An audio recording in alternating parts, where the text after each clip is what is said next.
अस्सलाम वालेकुम, मैं हूं doctor Mohsin Raza, dermatologist and cosmetologist. हमारा आज का टॉपिक है एक्ने स्कार्स ट्रीटमेंट। अब आते हैं इसके ट्रीटमेंट ऑप्शंस की तरफ। सबसे पहले ट्रीटमेंट शुरू करने से पहले मैं एक चीज़ आपसे ये कहूँगा कि आप अपने आप से सबसे पहले ये सवाल पूछें कि आपको एक्ने स्कार्स के ट्रीटमेंट की ज़रूरत क्यों है।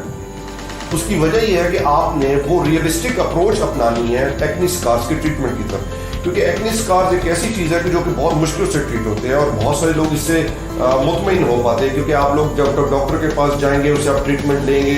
बहुत सारी मोडेलिटीज़ हैं, बहुत सारे ऑप्शन हैं जो कि आपको डॉक्टर ऑफर करेगा। मतलब वो सिंगल रेमेडी भी हो सकती है या कम्बिनेशन थेरापी भी हो सकती है, जैसे कि इसमें बहुत सारी चीज़ें हैं जो कि मैं आपसे भी डिस्कस करने वाला हूँ। तो सबसे पहले आपने अपने आप से सवाल पूछना है कि भाई ये क्यों करना चाह रहा हूँ, कि किस वजह से मुझे एक्ने स्कार्स का ट्रीटमेंट चाहिए। मसलन आप अपने आप से पूछेंगे कि आप स्कूल या ऑफिस जाते हुए आपको कोई तंगी महसूस होती है, लोग आपको छेड़ते हैं एक्ने स्कार्स की वजह से, या आप लोगों से मुंह छुपाते हैं कि आप लोगों में बैठ नहीं सकते, फंक्शन अटेंड नहीं कर सकते।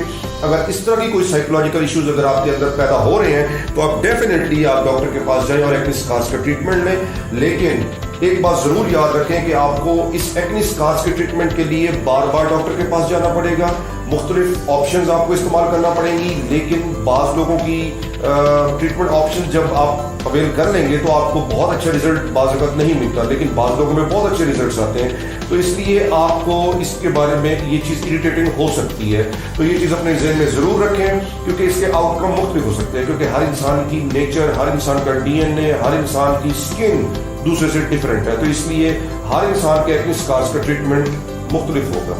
एक डॉक्टर के ऑफिस में आपको एक्ने स्कार्स की क्या क्या ट्रीटमेंट ऑप्शंस मिल सकती हैं, आइए वो डिस्कस कर लेते हैं। सबसे पहले एक डॉक्टर आपको माइनर सर्जरी ऑफर कर सकता है। माइनर सर्जरी, बहुत सारे लोग इसे घबरा जाते हैं कि शायद कोई सर्जरी है।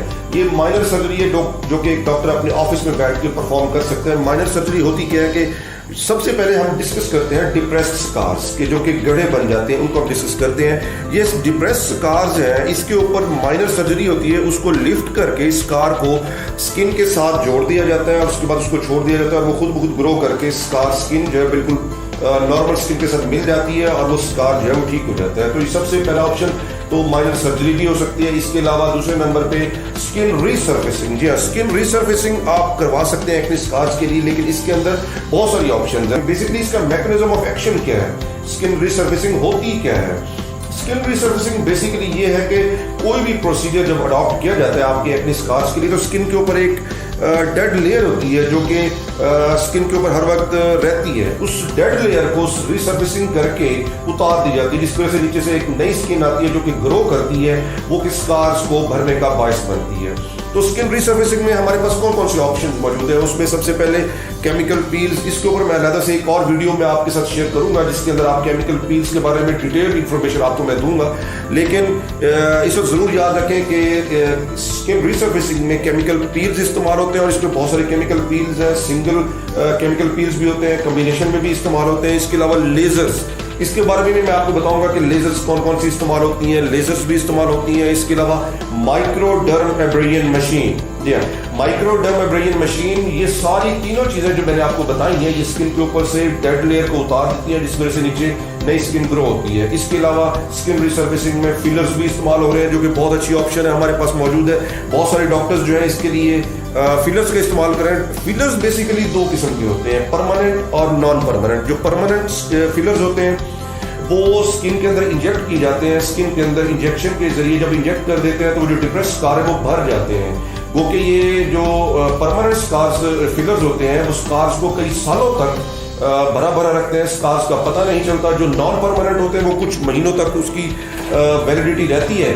इसके अलावा जो मैं ये भी बताता चलूँ, ये जो फिलर्स हैं ये भी दो किस्म के होते हैं, एक सिंथेटिक और एक नेचुरल होते हैं। नेचुरल फिलर्स वो होते हैं जो कि आपकी अपनी बॉडी से फैट से कोलेजन को एक्सट्रैक्ट किया जाता है और आपके ही स्किन के अंदर उसको इंजेक्ट कर दिया जाता है। जो कि सिंथेटिक होते हैं फिलर्स वो मार्केट से मिल जाते हैं, वो भी इंजेक्ट किए जाते हैं। तो ये दोनों ऑप्शंस हमारे पास मौजूद हैं। इसके अलावा हमारे पास एक और ऑप्शन है जो कि स्किन टाइटनिंग हम कर सकते हैं। स्किन की स्किन टाइटनिंग हम रेडियो फ्रीक्वेंसी, एक प्रोब होता है, एक मशीन होती है, उसके अंदर रेडियो फ्रीक्वेंसी का एक हैंड पीस होता है, उसके जरिए हम स्किन टाइटनिंग भी की जा सकती है एक्ने स्कार्स के लिए, एक्ने स्कार्स में, लेकिन इसके साथ हमें बर्निंग सेंसेशन हो सकती है और रैश पड़ सकता है और आपको कई दिनों तक घर पे आराम भी करना पड़ सकता है, क्योंकि इस रैश की वजह से आप बाहर नहीं निकल सकते, आप ऑफिस नहीं जा सकते। तो इसलिए ये ऑप्शन आपने सोच समझ कर इस्तेमाल करनी है। इसके अलावा हमारे पास जो अगली ऑप्शन है वो है कोलेजन इंडक्शन थेरापी। जी हाँ, कोलेजन इंडक्शन थेरापी एक ऐसी चीज़ है जिसमें हम स्किन के ऊपर डेलिबरेटली जानते बूझते हुए स्किन के अंदर हमने इंजरी काज करनी होती है। जैसे कि हम माइक्रो नीडलिंग अक्सर लोग करवा रहे होते हैं। बेसिकली माइक्रो नीडलिंग होती क्या है? माइक्रो नीडलिंग में होता यह है कि जब ये माइक्रो नीडलिंग स्किन के ऊपर जब की जा रही होती है तो स्किन के अंदर बेसिकली हल्की सी इंजरी काज हम कर रहे होते हैं, क्योंकि स्किन के अंदर एक ऐसी खूबी है कि स्किन जो है वो ग्रो करती है। जब उसके अंदर हल्की सी इंजरी होती है नीडलिंग के जरिए, जब हम उसको करते हैं इंजरी, तो स्किन ग्रो करती है, कोलेजन इंडक्शन होती है। तो कोलेजन जब इंडक्ट होता है, प्रोड्यूस होता है, तो वो उस स्कार जो कि डिप्रेस स्कार होते हैं उसको आके वो भरता है। तो इसलिए हमारे पास माइक्रो नीडलिंग की भी एक ऑप्शन है। इसके अलावा इलेक्ट्रोडेसिकेशन, हमारे पास एक और ऑप्शन है इलेक्ट्रोडेसिकेशन। इलेक्ट्रोडेसिकेशन बेसिकली होती क्या है? इसमें 2 इलेक्ट्रिकल प्रोब्स हैं जो कि स्कार्स के साथ अटैच कर दिए जाते हैं और ये हीट प्रोड्यूस करते हैं। जब ये हीट प्रोड्यूस करते हैं तो ये स्कार्स को ठीक करने का बायस बनते हैं। इसके अलावा हमारे पास कुछ कम्बिनेशन थेरापीज के ऑप्शन भी मौजूद हैं। जैसा कि सबसे पहले बहुत डॉक्टर्स ये तरीकाकार अपनाते हैं कि सबसियन करते हैं। मतलब अगर आपके स्कार जो हैं बहुत गहरे हैं तो उसके सबसियन कर दी जाती है, मतलब उसके साथ थोड़ा सा एक कट लगा के उसको लिफ्ट करके स्किन के साथ जोड़ दिया जाता है। इसके अलावा साथ में उनके दूसरे नंबर पे फिलर्स, जो मैंने अभी आपके साथ डिस्कस किए, वो फिलर्स लगा दिए जाते हैं। तीसरे नंबर पर माइक्रो नीडलिंग भी करते हैं और चौथे नंबर पे लेजर्स का भी वो साथ इस्तेमाल करते हैं। तो ये 4 मोडेलिटीज जब इकट्ठी होती हैं तो एक्ने स्कार्स का बहुत अच्छा रिजल्ट आता है। अब हम आते हैं रेज स्कार्स की तरफ कि ये रेज स्कार्स जिसमें कोलेजन की प्रोडक्शन बहुत ज़्यादा होती है, इसको कैसे ठीक किया जा सकता है? इसके लिए हमारे पास ट्रीटमेंट ऑप्शंस बहुत महदूद हैं। इसमें सबसे पहले नंबर पे तो मैं आपको ये बताऊंगा कि इस रेज स्कार को ठीक करने के लिए हमें इसके अंदर कॉर्टिकोस्टेरॉइड्स के इंजेक्शन लगाए जाते हैं, जो कि बहुत आसानी से एक डॉक्टर ऑफिस में लगाए जा सकते हैं। लेकिन इसके लिए आपको बार बार सेशंस लेने पड़ते हैं, बार बार जाना पड़ता है, लेकिन बहरहाल इससे रिजल्ट आता है।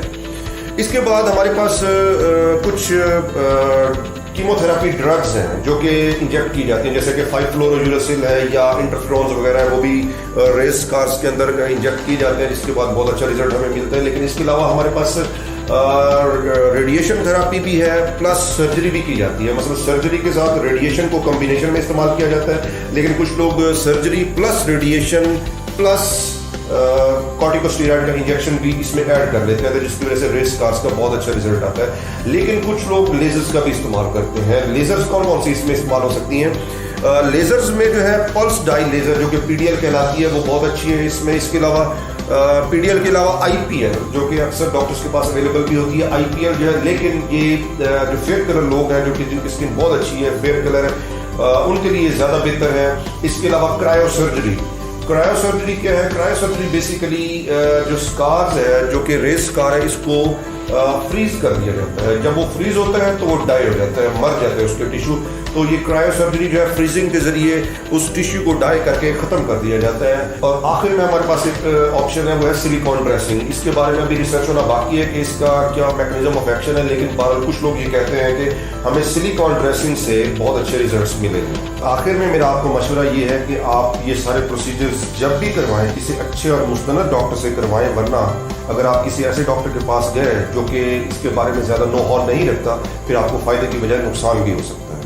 इस वीडियो में डिस्कस किए गए टॉपिक के रिलेटेड अगर कोई भी सवाल या कोई भी इंफॉर्मेशन आप मुझसे डिस्कस करना चाह रहे हैं या पूछना चाह रहे हैं, तो आप कमेंट सेक्शन में कमेंट करके पूछ सकते हैं। मैं पूरी कोशिश करूंगा कि मैं आपको इसका रिप्लाई कर सकूं।